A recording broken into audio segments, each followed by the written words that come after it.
Telangana rising global summit కు సర్వం సిద్ధమైంది. ఈ నెల 8-9 తేదీల్లో మీర్జాన్పేట్లోని భారత్ ఫ్యూచర్ సిటీలో జరిగే మెగా ఈవెంట్ కోసం దాదాపు ఏర్పాట్లన్నీ పూర్తయ్యాయి. ఇప్పటికే తెలంగాణ ప్రభుత్వం 4800 మంది అంతర్జాతీయ ప్రముఖులకు ఆహ్వానాలు పంపింది. ఇదే అంశానికి సంబంధించి మీర్ఖాన్పేట్ నుంచి మరింత సమాచారం మా ప్రతినిధి శ్రీనివాస్ అందిస్తారు.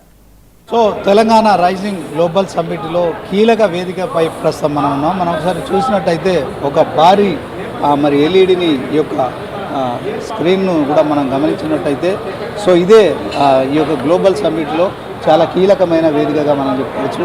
సో ఇక్కడి నుంచే మొత్తానికి తెలంగాణ విజన్ డాక్యుమెంట్ ఏదైతుందో 2047 ఇక్కడ నుంచి ఆవిష్కరించబోతున్నారు.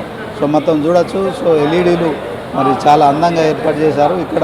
ఇక్కడ నుంచే మరి పారిశ్రామికవేత్తలకు సంబంధించి కావచ్చు తెలంగాణ 2047 ఆ విజన్ ఏంటనేది కూడా మరి ఇక్కడికి వస్తున్న అతిథులకు తెలంగాణ సీఎం రేవంత్ రెడ్డి వివరించబోతున్నారు.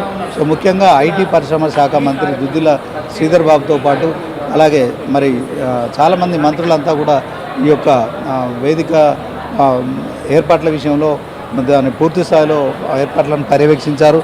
సో అంగరంగ వైభవంగా కావచ్చు అంతర్జాతీయ వేడుక మరి ఈ యొక్క వేదికగా సిద్ధమైపోయింది. సో 2 రోజుల పాటు తెలంగాణ రైజింగ్ గ్లోబల్ సదస్సులో మరి తరలి రానున్న దేశ విదేశాల ప్రముఖుల కోసం మరి ఏర్పాట్లు పూర్తి అయిపోతున్నాయి. సో మరికొన్ని గంటల్లోనే ఈ యొక్క తెలంగాణ రైజింగ్ గ్లోబల్ సమ్మిట్ ప్రారంభం కాబోతున్న నేపథ్యంలో 27 ప్రత్యేక సెషన్లను కూడా వస్తున్న పారిశ్రామికవేత్తలకు ఇండస్ట్రియలిస్టులకు కావచ్చు తర్వాత ప్రముఖులకు కావచ్చు సో వీళ్ళందరూ కూడా మరి ఇక 27 సెషన్లలో వివిధ రంగాలపై కూడా చర్చలు జరిగేందుకు కూడా వీలుగా కూడా సమావేశ మందిరాలను కూడా ఏర్పాటు చేశారు.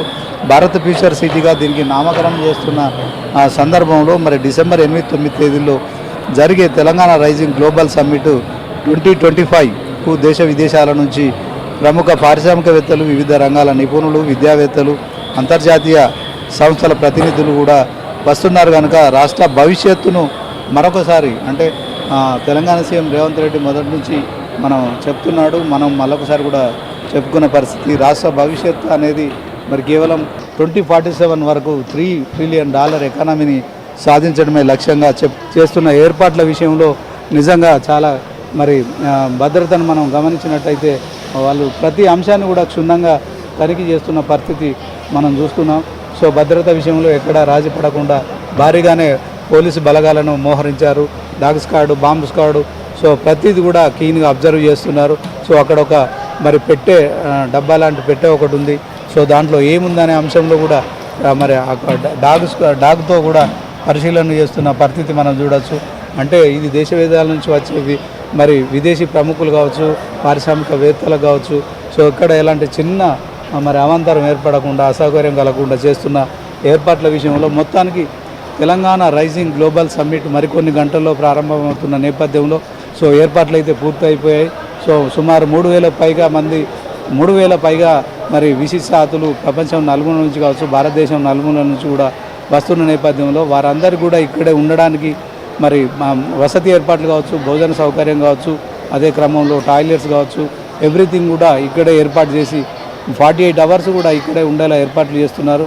సో మొదటి రోజున మరి 2 సంవత్సరాల్లో తెలంగాణ సాధించిన ప్రగతి కావచ్చు 3వ సంవత్సరానికి అడుగిడుతున్న క్రమంలో దానికి సంబంధించిన అంశాలు తర్వాత మరి 2వ రోజున అంటే డిసెంబర్ 9వ తేదీన ఆ రోజు సోనియా గాంధీ బర్త్డే ఉంది కనుక సోనియా గాంధీ గారు కూడా హాజరవుతున్నారు కనుక ఆమె బర్త్డే స్పెషల్గా కూడా ఆయన ప్రతిసారి మరి 2 సంవత్సరాల నుంచి ఏదో ఒక కార్యక్రమం చేయాలనుకున్నారు.